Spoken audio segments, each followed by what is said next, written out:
Our presentation for the elementary solo program will begin momentarily. We'll start at 2 o'clock.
Well, good afternoon. I want to welcome you to our elementary solo presentation, Strongsville Online Learning Opportunities. I'm Erin Green, Director of Curriculum here in Strongsville City Schools, and we're going to go through the slides. I will tell you that we address many FAQs during these slides. So I have, in addition to the questions that many of you have submitted, I also have questions embedded within the presentation that I know have been hot topics. So this will be posted on our website, so you can watch this again or reference the slides again, because I know we'll be going over a lot of information in a rather short time frame. So welcome, thanks again for joining us. And I want to start with, what is the SOLO program? So you've seen, if you've been watching anything Dr. Ryba has put out, you've seen this graphic, and the X's are to indicate not that it's not great, because it is, but that's not what SOLO is. So if you look, it's not the remote learning 2.0 that we will implement if we close schools. It's not a hybrid version, and it's also not in-person learning. So what is it? It's a completely separate program, independent of those three things that I just talked about. It's also completely different than what we did in the spring. So I know that there's a lot of, I'll say, hatred for the tic-tac-toe boards, and I say that jokingly. Teachers did a phenomenal job. It was tough, and we realized that. So we want to provide you something that is going to be more instructive, so it's not you and the kids and you having to try to teach the kids and maneuver all of that. So this program, the SOLO program, again, it's going to be the same no matter what is going on in the actual buildings. So it's not dependent upon whatever color risk we are in the county. It's not dependent on anything if we would go remote 2.0 in the district. You'll continue to be in this program for at least the semester. The one really, not the one, but a really positive piece of it is that the students remain enrolled in Strongsville City School Districts. That's really the big draw, because there's a lot of reasons. Let me go to this slide here, and then we'll talk about reasons why it is important and advantageous to stay in district. So just as a reminder, like I talked about, the remote learning 2.0, that's only going to be for students who choose to go into the buildings and not do the fully online SOLO program. The SOLO is online. You need to have internet access, and then the other items will be provided. We'll talk about exactly what that entails here in a minute. So with this chart, let me go through it, because this is the most important but yet most confusing piece. If you've listened to Dr. Ryba's any of his other explanations and or filled out the survey, you'll see that there are three possible delivery options for our SOLO program. So the first one, option one, this will happen if it's all dependent upon staff. So if we have enough staff members that are needing to stay home next year, then we can utilize our SCS staff teachers. If we can't make that work, this would be delivery option one. So it's a K-12 program. We would contract with teachers. They are Ohio licensed, highly qualified teachers, but they're not Strongsville teachers. They are live teachers on the other end, and they are working with the students and actually in charge of the class, and there's interaction, but they're not Strongsville teachers. So K-5 will be using Lincoln Learning, and that will stay the same in option one and option two. Option two is similar, except for we would have Strongsville teachers on the other end of the classroom. So what does that mean? It's still the purchased curriculum. So it's still going to look the same. It's going to be the program that kids would use. It's an online program.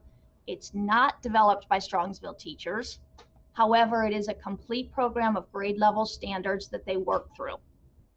Again, that would be Lincoln Learning, and it would be either all grade levels K through 8 if we go option two, or if we can't staff all grade levels, we may do some combination of that.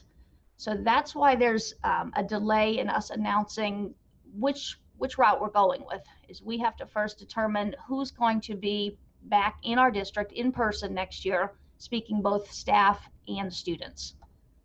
So SOLO delivery option three, this one's completely different. This would be our K-8 students. It would be our Strongsville teachers. However, the curriculum would not be something that's a third party already pre-made that students work their way through. It would be Strongsville teachers actually doing the instruction, and it would mirror very similarly what's happening in the classrooms. So it would be, as it says there, implemented either in specific grade levels when we have staff, SCS teachers able to work with them, but it's all dependent upon enrollment. So I know that gets a little bit confusing. 3 options. Option 1 is the contracted teachers, Lincoln Learning curriculum. Option 2, Lincoln Learning curriculum, but Strongsville teachers on the other end. And they're not teaching, they're not doing the live instruction, but they're doing the grading and some of the other components we'll talk about. And then option 3, we have Strongsville teachers, Strongsville developed curriculum using the materials that the students in the buildings are using as well. So on Wednesday, July 22nd, you should have received a survey to opt into, if you wanted, opt your children into the solo program. We understand that some of you are waiting, and understandably, you wanted to get some information today, ask some questions, also waiting on the face covering policy, what that's going to look like before you make your final decision. So if you don't have that email or you didn't receive it, we also have the survey posted on our website, strongnet.org. And there's a section, a whole section, Safe and Responsible Restart Plan. You can access the survey there.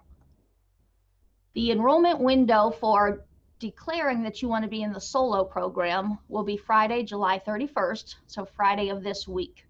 However, if the board hasn't come to a final decision as to the facial coverings, we will extend that because, again, we know that that's a big determining factor for many parents. So some background about Lincoln Learning. This is not new to us. We've used it now for 7 years. However, there's never been the interest level. We've had some students in it because it worked for them for a multitude of reasons. But now, of course, there's a bigger draw since we have a lot of students that wish to stay home. About 80 districts in Ohio alone use the Lincoln Learning program or the Edgenuity, which is what we use for the upper grade levels. So it's not something that we're just pulling out of thin air. It is tried and true.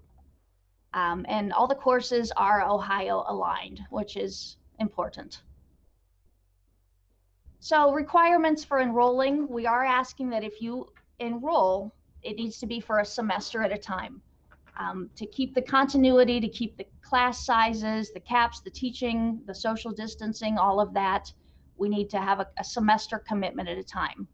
However, we do have a withdrawal window because I know that a lot of you are struggling with the decision to make. You're not quite sure which one you want to go with. The survey asks you to declare, are you interested in option 1 if we do option 1? How about option 2? How about option 3? So you'll get the opportunity once we announce which plan we're going with. If you can either withdraw, whether you completely change your mind, or if you just don't like the option that we selected. A question that comes up often is, elementary is on trimesters. Why are we doing semesters? And the answer to that is that that's how the curriculum is set up. So if they would do a trimester on the solo, it would only be partial curriculum. They wouldn't get the entire curriculum, and therefore it would interfere with the grading. It would interfere with the whole course content because it is cumulative content.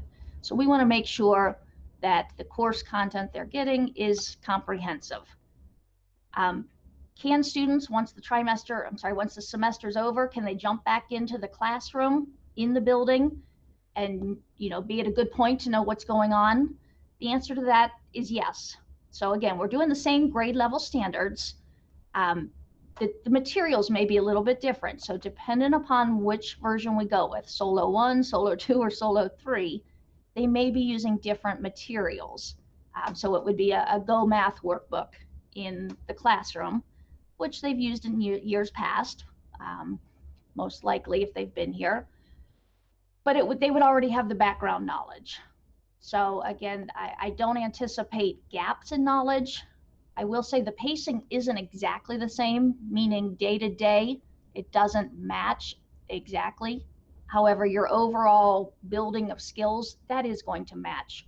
So at halfway through the year, will be about where halfway through the year is with any grade level. What about if you begin with in-person learning and you want to switch your child to the solo program? We recognize that that may be a decision you want to make, and so we'll determine that on a case-by-case basis. We want to, do what we can to make you feel comfortable, give your child the best education possible in the current circumstances that we're dealing with. If you, if we have the July 31st deadline, again, assuming that we have the facial covering policy in place, if you decide after that date that you want to go, you want to join solo, you still can. We do put the caveat that it's not guaranteed for enrollment, but it's pretty likely. The only time it wouldn't be possible would be if we're doing solo option 3 and the teacher has caseload that's already maxed out. So as much as you can, if you can get your requests in and get them as firm as you can by July 31st, that will help us. It'll help us plan which model we're going with, staffing, and get you guys started and enrolled. So a couple upcoming communications just to keep you in the loop before we get into the Q&As. Wednesday this week, this is where the board's going to talk about the facial covering policy, as well as some of these other options, the restart plan overall. And then next Tuesday, August 4th, Dr. Riva will have another virtual meeting with the staff and the community to share the comprehensive plan. Thursday of next week is a regularly scheduled board work session. And then by August 7th, everything comprehensive will be relayed. Everything will be on website. You'll have all the information that you need to know for all decisions. So some questions about our solo program. How do I sign up? How do I know if, I sign up, am I actually enrolled, and what's the deadline? So we talked about some of those, but all you need to do is fill out that online survey to enroll in the different formats. Once we decide, is it going to be option 1, 2, or 3? If you mark yes, that you're interested in that particular option, we'll assume that you want to be in the program. So say we decide to go with option 2, hypothetically. We will look at all of the elementary students who selected option 2 as a yes, you'd be interested, and we'll start with that group. We will reach out and communicate to you because, again, we know that feelings, thoughts kind of fluctuate as to what you want to do, and you filled it out. Maybe you're in a different place than you were a week ago. So our intent is to communicate, say, here's the option we're going with. Here's, you notated that you wanted to do option 2. We're looking to put your child or children in option 2. Is that still good? And we will assume if you put a no, and again, hypothetically for option 2, it could be 1, it could be 3, or it could be some combination of all of them. But again, hypothetically, if you had said, no, I don't want option 2, I only want option 3, then we would send you that email correspondence as well and say, based on your survey, you had said you weren't interested in this option. We are going to assume you want to go to the building, but please let us know if that's not true. What's the benefit of doing solo versus an online charter school or homeschooling, etc.? So sometimes these terms are inadvertently mixed. I get a lot of questions about homeschooling when in fact we're talking about an online program. So just to clarify, because it is a little confusing, if you do homeschooling, that's where you actually withdraw your child from the district and you're truly homeschooling.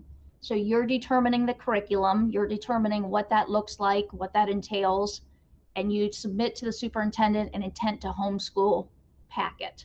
And you just kind of outline, here's what we're doing and here's the curriculum. So again, that's a withdrawal from our district to completely homeschool. An online charter school, you may hear those, you may see them advertised on TV. same thing. You withdraw your student from the district and you will enroll them into their district. So you will not be a Strongsville City School student, so to speak. You will be a K-12 or whatever virtual, whatever the different program is that you decide to enroll in. And so they will walk you through what they need for enrollment purposes. Now, the benefit of solo is what I mentioned earlier that we would talk about. You don't have to enroll or unenroll if you decide to go in person versus online. So you stay enrolled in the district. If you decide, second semester, I want to send my child back, there's no fancy paperwork. You don't have to come in and meet with Sue Koheiser. We just do a little switching on our end with enrollment. So that's a benefit, as well as extracurricular activities. I know some of them are, kind of unknown at this point, but if we would have sports offered or dances in the future, if there would be a rescheduling of camp or any of those extracurricular type things, if you're in our solo program, your child can participate. So we define extracurricular as anything that happens outside of the actual school day. So think of anything, that kids may stay after school for, that would all qualify. You also still have access to the district, meaning the counselor, your principal. We work with you here at central office. So just that's something to keep in mind as you keep that connection. Curriculum and lessons are going to be provided a semester at a time. So it's, as we talked about, there's no need for students to self-teach or to parents create their own curriculum. It's all there for you, and kids work their way through it. So who will be the teachers and what will they do? We talked about this on the chart. If we use solo option 2 or 3, we'll have our Strongsville teachers there overseeing the courses. So their role would be the ones, they're not doing the live instruction in option 2, but they would communicate with students and families about weekly progress, grades, missing work, pacing, those type of things. It might be email, it might be phone calls. They also grade the work, be available to answer questions, do hangouts, clarifications, check-ins, those type of things. So that would be the case in option 1. That's what the teachers will do, but there'll be a third-party teacher, and you'll get to know them. Option 2 would be Strongsville teachers doing the same thing that's listed there. And then option 3, it would look a little bit different because it would actually be the live teaching and all of the other things listed as well. 4, I've alluded to why we can't decide now which one we're going to use, because trust me, I know that would make things so much easier for everybody, us included. But we have to figure out the staff configurations. We need to be financially prudent, so we can't hire 16 new teachers to oversee our online program.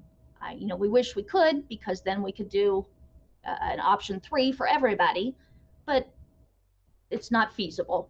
So we need to do what works in the best interest of the district and staff, seeing again which staff members are planning to stay home due to the FFCRA, and then we can determine our staffing levels. So we see how many are at home, what are their certifications, what are they able to teach, are they willing to teach remotely? And from there, we then look at our enrollments, and we talk about, how many kids are signed up in 3rd grade? What does that look like? How many teachers would that take? And we go from there.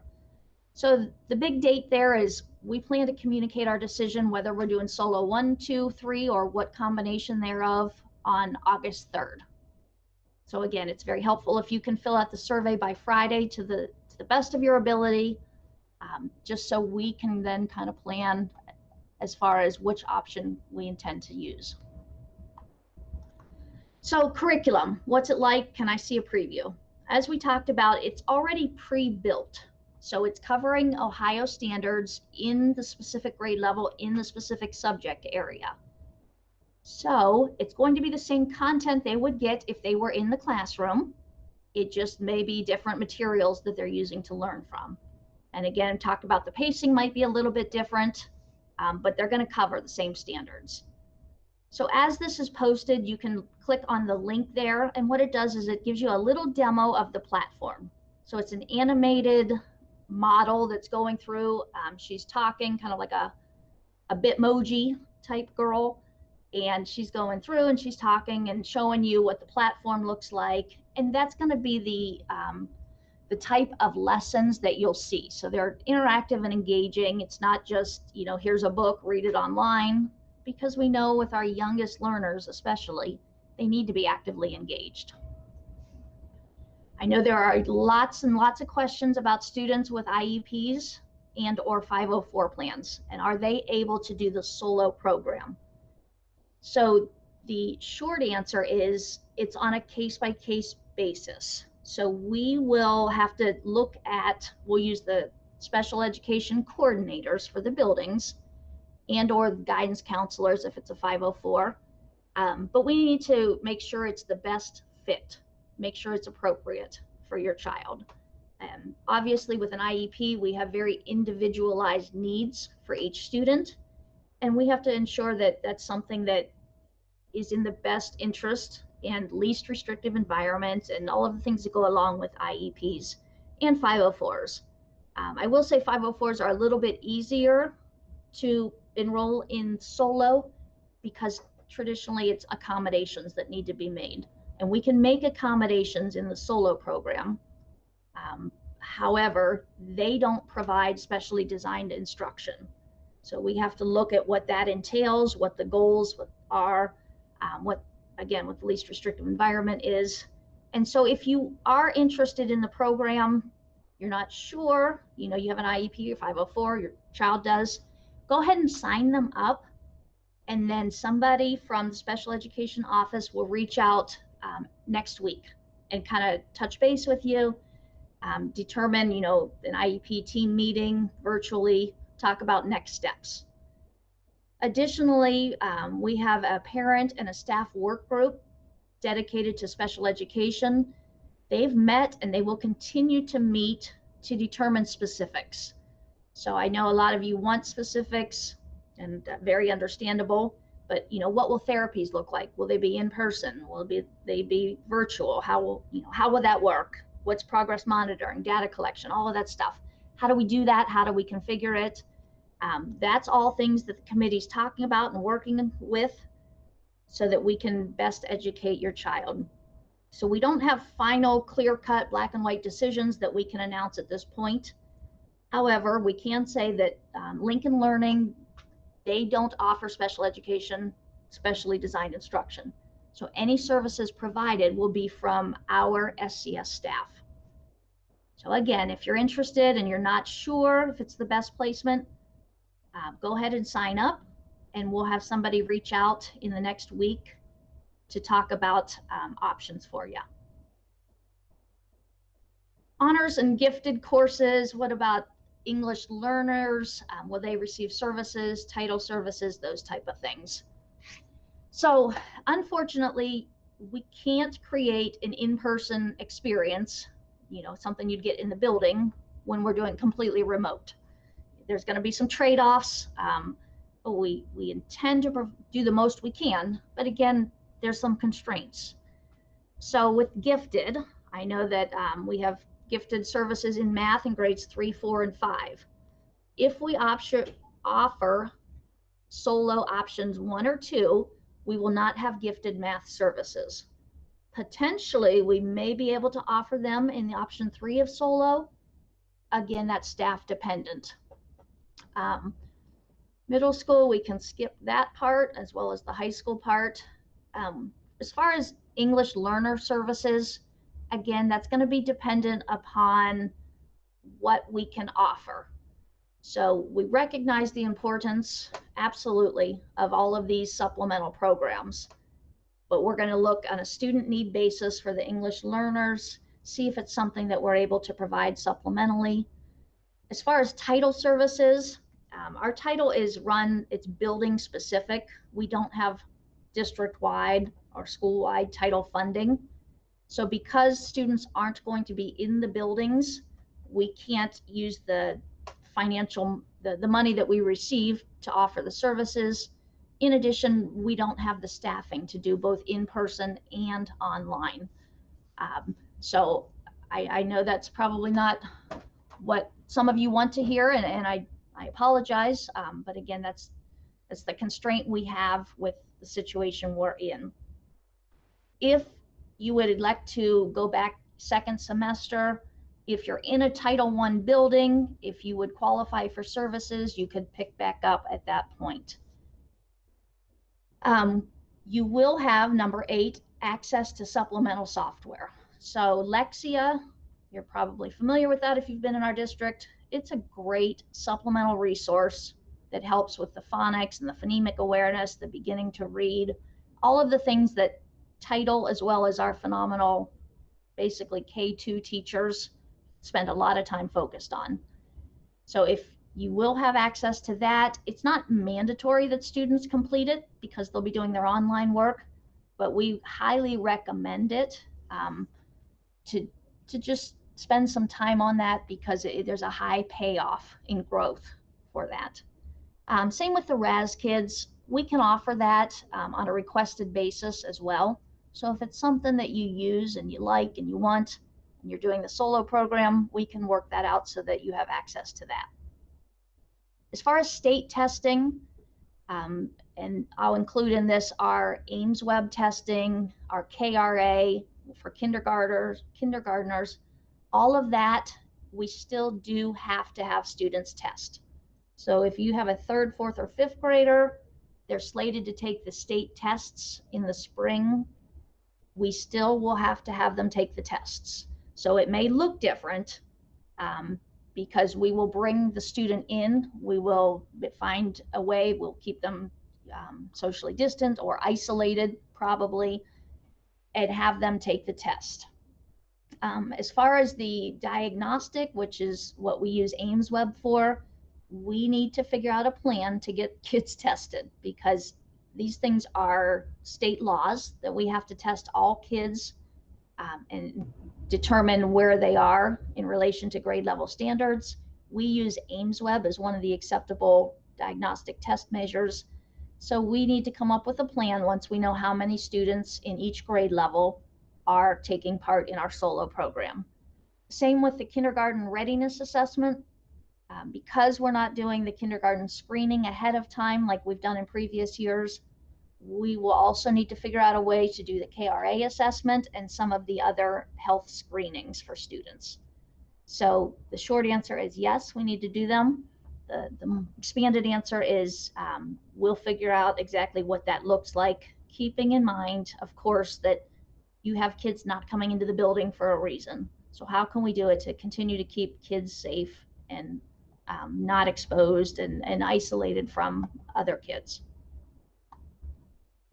What would the daily or weekly schedule look like with the solo program?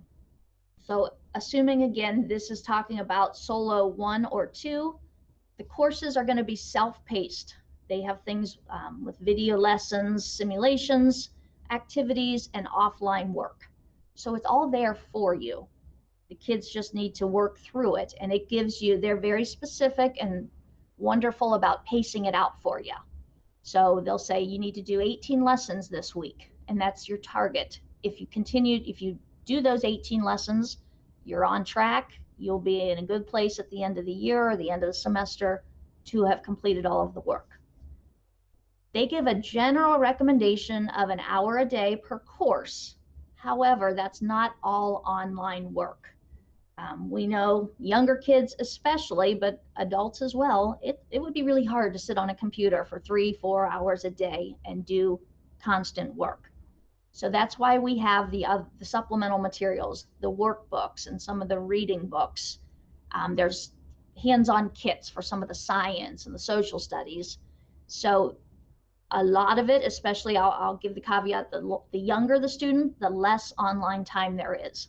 So they may log on, they may get the direct instruction from whether it's a video or whether it's the animated character, and then they'll be given some work to work on. And some may be online so that the teacher can ensure that they have the concept, or the program can let them know that they're on the right track. And then there'll be They'll kind of go offline and complete the work. What's the schedule? Again, it's not a traditional, you must log in at 8 o'clock and then, or 9 o'clock, and you're done at 3. Families can self-pace this, and they can complete work on their own daily schedule. For example, if you have the hours between 2 and 6 that are free, and that's when you can work with your child on the program, that works. Or if you want to do an hour in the morning, an hour before lunch, an hour after lunch, that works as well too. So we want to keep the student on pace, keep them completing the number of lessons and making progress. However, you can decide what works for you.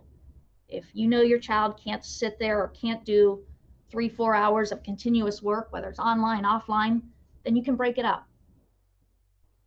The calendar, school calendar, is going to remain the same if you're doing the solo program, no matter what version. So you'll have the same holidays, the same breaks. Students aren't expected to work on the weekends or holidays or breaks. You know, when their peers in the buildings have a day off, they should too. They're allowed to work on it if you are behind and you want to, or if the student wants to get ahead, or that's a day maybe they could log on to Lexia, or they could do nothing that day, and that's okay. That's built into the pacing. As far as attendance, so we still do need to track attendance by law. However, you don't have to call in and call anybody off. So if your child is sick and you know they're not going to be able to do work that day, you don't have to call in. There's nothing that you have to do. We're still taking attendance, but we're looking at the number of hours logged kind of holistically over the week, as well as the work completion. So again, especially for younger kids, they may not be logged into the computer for a full 45 minutes for math. It may just be 10 minutes online, but what we'll see is they're completing work and submitting that. So that means they're also doing offline work. However, if you have an instance where your child is going to miss multiple days, because, you know, for whatever reason, they're very ill, or if you have something else going on, it's important that you communicate that to the child's teacher. Again, that's the online teacher, no matter what version, 1, 2, or 3. So the nice part is that the lessons will remain exactly where they were. Your child can pick back up and continue to work where they left off once he or she's feeling better or back to the program. Again, I'll state it is important to remember compulsory attendance laws are still in effect, and the expectation is that students are logging in, making daily adequate progress. We're also realistic in that we know things come up, so we look at a week, basically a week at a time, and then kind of a month at a time. And the teacher on the other end is always tracking to ensure that the student is on pace. So is it possible to switch back from solo to from solo to in-person learning?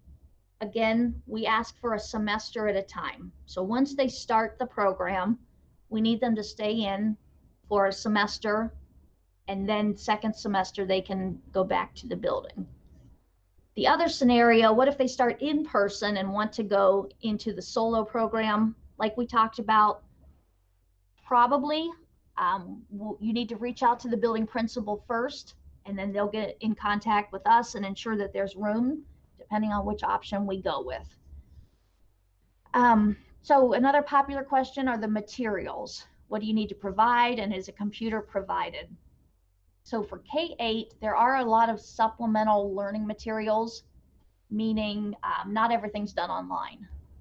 So there's an option to purchase insurance for the Chromebook, just like a student in high school could do, but you'll receive the Chromebook, no cost for that. You just need to have some basic school supplies at home, things like pencils, pens, maybe some crayons, markers for the younger students. You don't need to follow your building's posted school supply list for your grade level. Unless you think that you may be returning in the second semester and you want to have that stuff, you don't need to purchase it. One update as far as fees. So the board approves all school fees. So once we determine our enrollment and our delivery version, are we doing option 1, 2, or 3? That's when we'll make the decision about fees. So if there are consumables for the course, and if we decide that that's what we're going to do as a district, is to just charge for the consumable things that can't be reused or replaced, we will ensure that the amount will not exceed what a grade level in-person peer would pay. So again, there's not been a determination on that, but if there are fees for consumables, it will not exceed what we have in place already for the grade level fees. Dr. Ryba has talked about this before, but I want to go over it again. Will a seat be saved for your child at the elementary home building in case you decide to come back second semester? The answer to that is no, we're not saving seats for a student who might return to a building second semester. If there's an open spot, great, we will put them in that class. If not, because of social distancing requirements and class caps, we may have to have the student attend a different elementary school. We do provide transportation in that matter. Of course, we want them to go to their home building. That's always our goal. However, this is important as well. I saw it come up on the questions a couple times. If your student is displaced for the semester, second semester, they are going to a different school, he or she would return to the home building next school year. So you don't lose your spot forever. If you lose, air quotes, if you lose your spot for second semester, you will come back to your home building the following year. Question 16, how does the virtual academy or solo compare to what we did in the spring? So like we talked about before, the spring, it was a lot of, pick the activity, read or learn about it, and then complete the work. Similar concept, however, platform and the lessons as well as the assessments are created by a third-party company who this is their company. This is what they do. So it's specifically created for online learning. It's not a teacher trying to adapt and make things available for kids at home during a pandemic when we get shut down. But it's preloaded lessons. It's all there. The pacing, it makes sense. It moves forward in a manner that builds on the previous lessons. Everything is built in, and the student can log in and learn that way from a multitude of ways, from videos to simulations like we talked about, and then some hands-on things. So it is not going to be where we post lessons online and have the kids complete it. It's a completely separate program. The way you access it is through a website, and they have their own platform, the online learning or the Lincoln Learning, and that's where and how you access that. How much assistance from parents do the students need?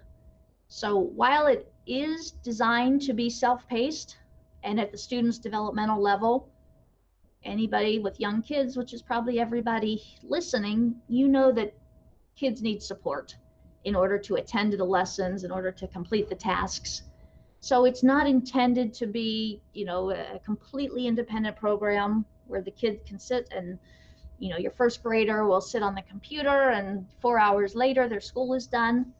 They are going to need some assistance. So like we said, it's not so much the teaching of the content, but it's more of the complete the task. So here you'll need to click here, and then we'll need to do this assignment. So let's look in your workbook on page 20, those type of things. Same is true if you have older students. They may need some assistance as well. You know your kids best. If they struggle to stay on track, or if they're not putting in the number of minutes they need to, then that would be something where you would need to assist as well. So I don't want to pretend that it's an independent program that the kid can do on their own. It's not. They definitely need some assistance. However, again, the content will be taught. It's not parents on the other end trying to figure out how to do this new math. How do we know what courses our kids will take? In elementary, it's pretty easy. It's going to be the core courses. So the math, the science, the social studies, and the language arts for their grade level. In K through 2, one semester will be science, one semester will be social studies. And so if they only attend half a year, they'll get one or the other.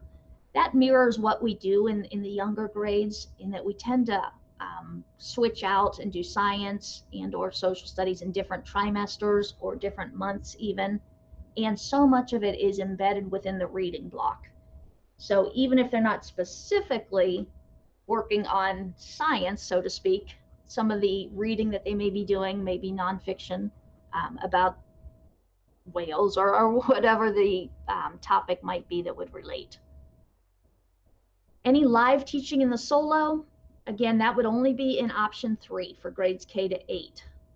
I want to be clear with this too. It's not a camera that's set up in a teacher classroom. So that's not what the live teaching is going to look like if we do option 3. That is not a practical way. It sounds ideal, but in practice, it's nearly impossible to have that work due to the educational experience would be poor. You would not have good sound quality or camera quality at the expense of outfitting every single room in the district in order to make that happen is monumental. And so we wouldn't be able to do, something like that. What we do plan on doing, if we can do option 3, is having one teacher that's responsible for that grade level content. And so he or she, that would be their job, and they would be planning it, designing it, delivering it.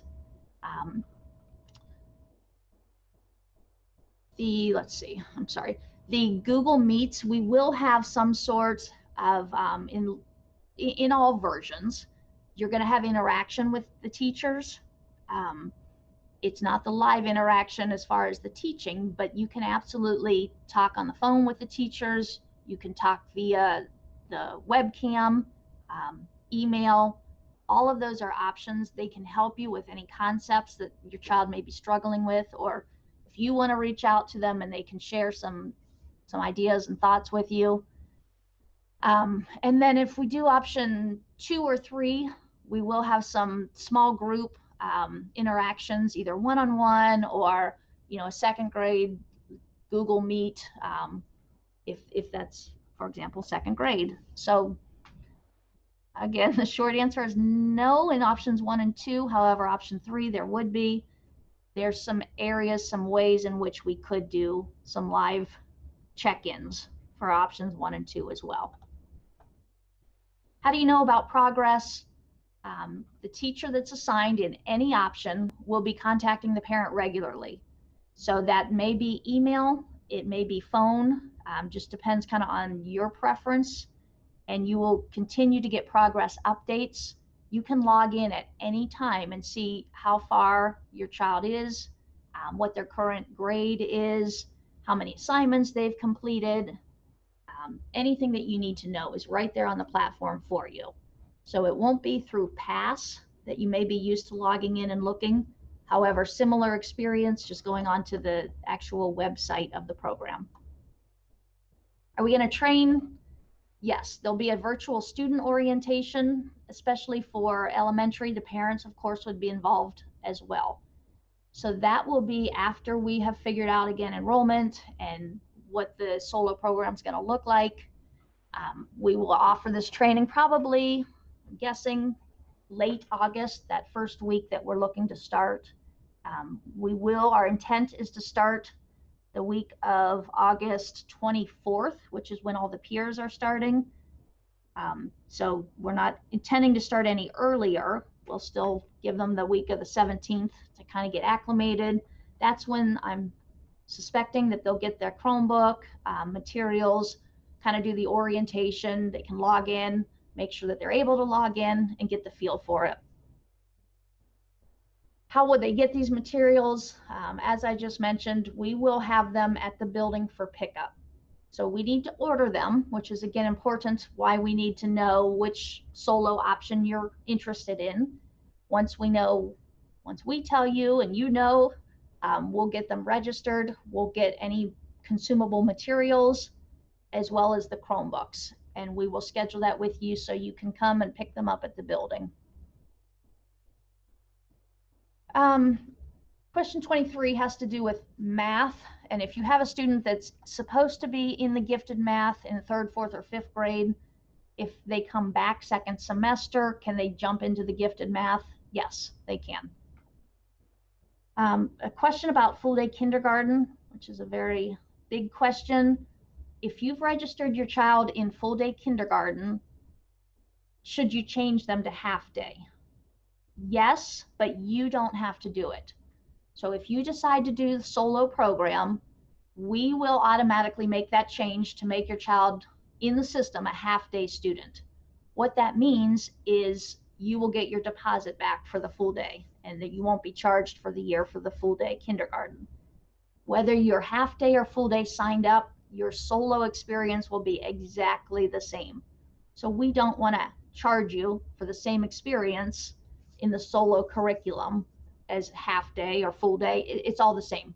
So we will remove them from the full day program and again, give your deposit back and go from there. If you decide, 2nd semester again, hey, I want to go back and I want them in full day, all of the other rules and regulations and policies and procedures that I talked about would be in play.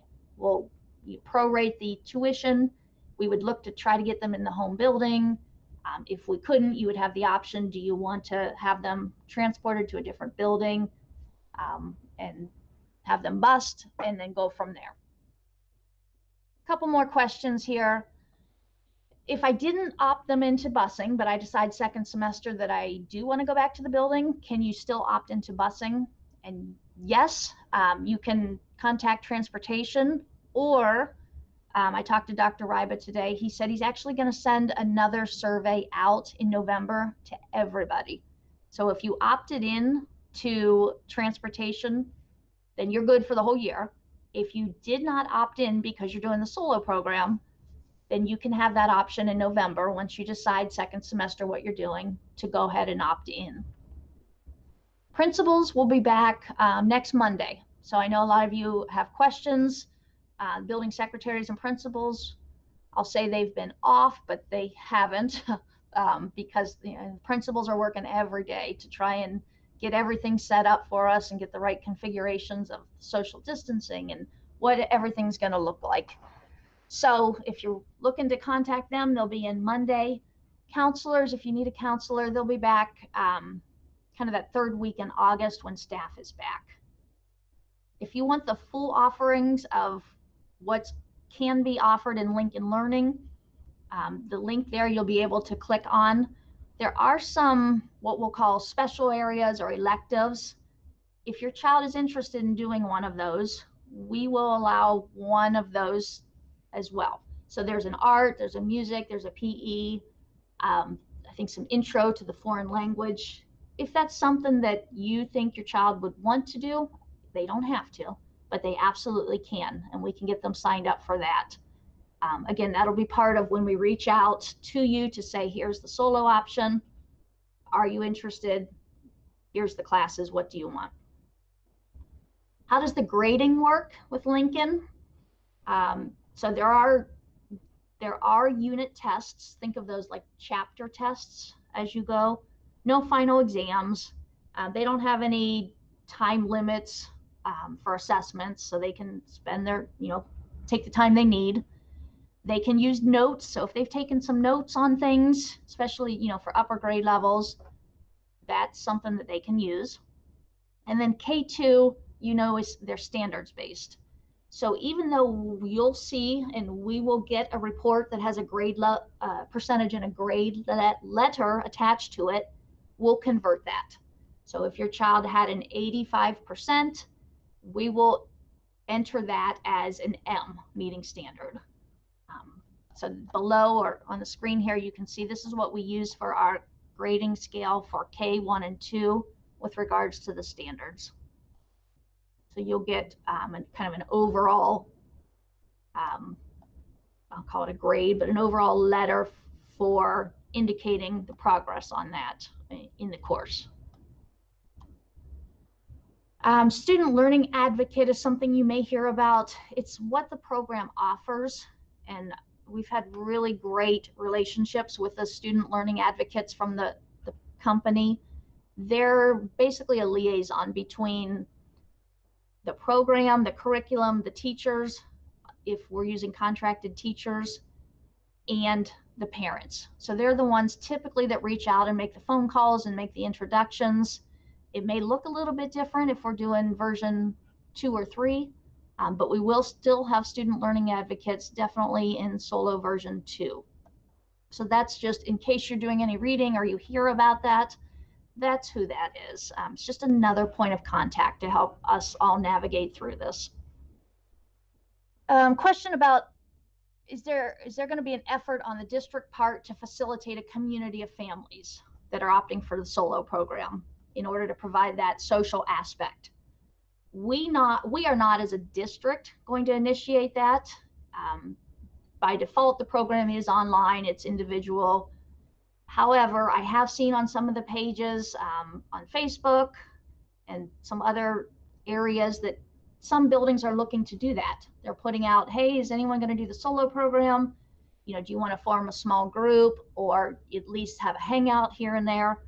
So you can absolutely look into that, maybe check the building's Facebook page or your local networks and peers to see if it's something of interest to you, but it's not going to be a structured thing that we do on our end. So with that, I still want to go to the questions that were submitted and see what I didn't cover here. So I'll go and talk about, let's see, a couple that have come in. A lot of them I think are answered. If you opt out of the solo program before the first day of school, will you still be assigned to the home building? Again, the intent is yes.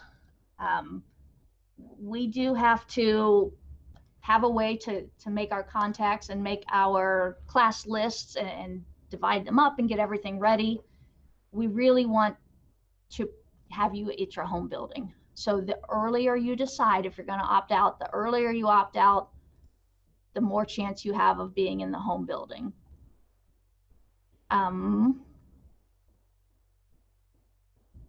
Okay, here's a good one. If clarification as far as if enough staff and students were able to do the solo 3, will there be blended grades together or will 5th grade stay with 5th grade, etc.? It's the latter of the two. So all 4th grade would be in a class together. It would be across the district, students from each of the different buildings, maybe 4th graders with one 4th grade teacher, but it would be grade dependent, exactly like that. Let's see what else. So talking about gaps in previous year's curriculum, which is a great question. We know that in person in the buildings, we're going to look as teachers and as teacher-based teams, what did we get covered last year? What's critical that our kids know in order to move forward? And is there anything that we feel we need to rehash, repeat? Because the program is customized for that grade level, you will get some of that by default. So what I mean by that is, for example, language arts standards are the same K through 12. What changes is the degree that the text is written. It gets harder, obviously, as kids get older, and some of the variables within the standards. So they get more specific, and kids have to do more and more with them at a deeper level. So kids will start out in the program, and it will start them at the beginning. However, they'll need to master that first. So it won't be exactly as much of a science as I anticipate the buildings doing it, where they sit together and they talk about what's critical that we cover. However, I have confidence that in the online program, kids will get the prereq skills because of where they start.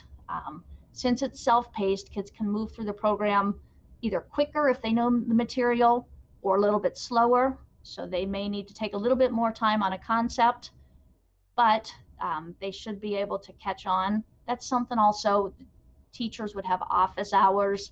If it's a critical component and the that your child has not mastered it but needs to, that's something that they can work with them on.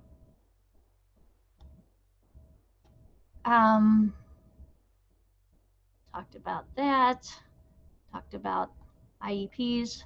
There are a couple questions submitted that don't deal specifically with the solo program, things about masks and some of the other requirements.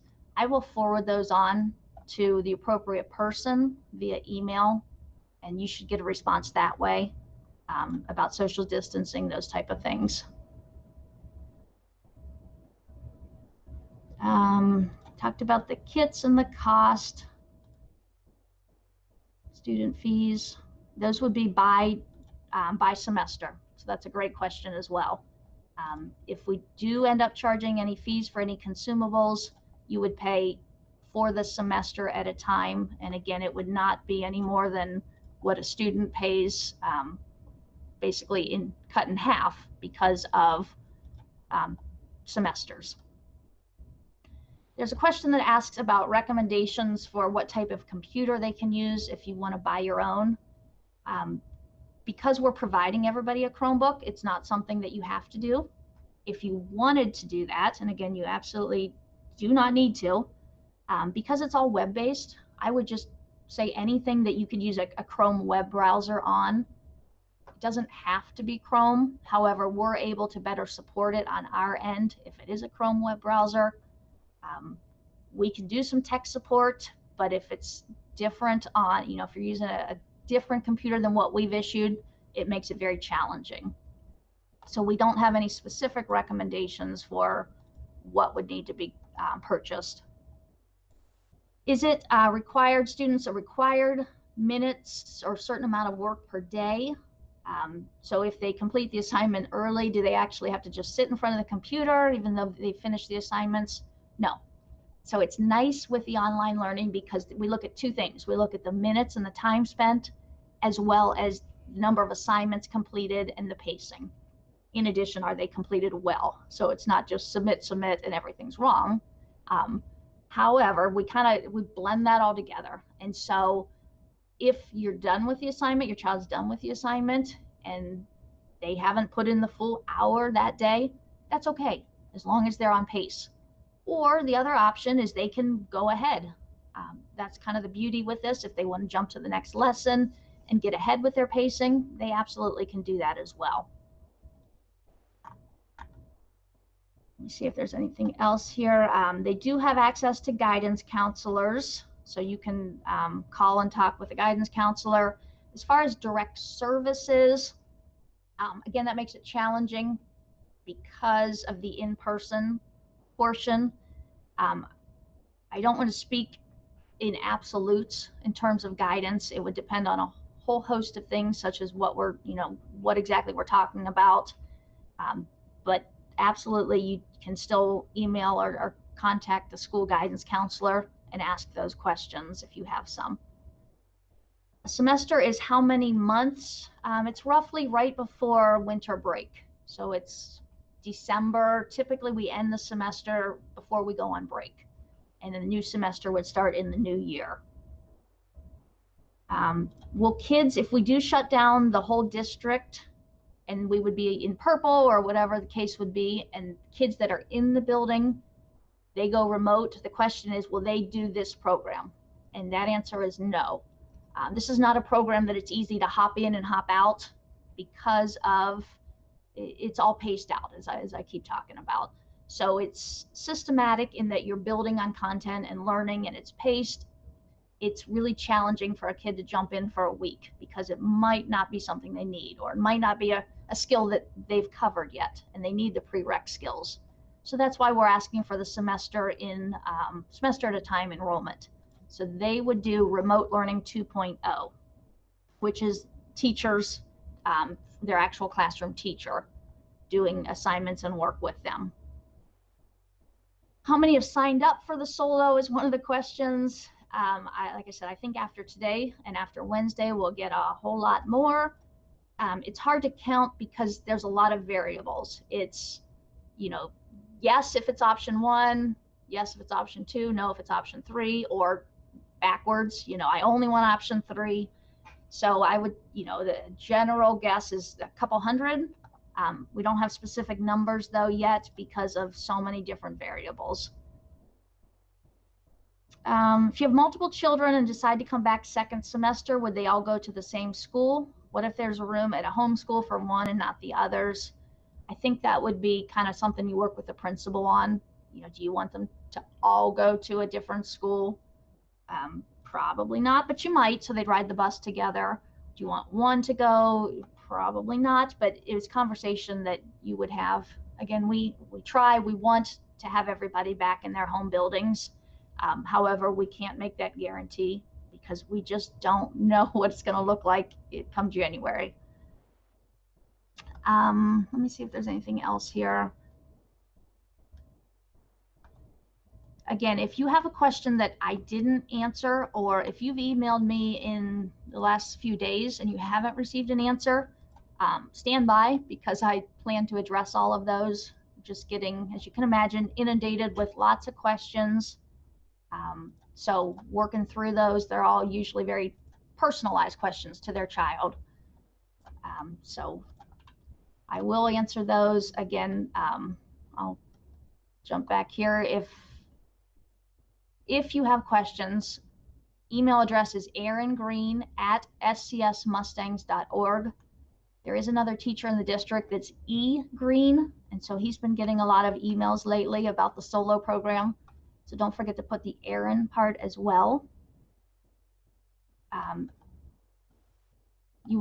Students will not attend the building. Just to reiterate that one more time. If they're solo, the whole time they're remote. The only time they would come into the building would be if we had them come in for an assessment of some sort, and then we would be very deliberate in how we stage that, arrange that to keep them socially distanced or isolated.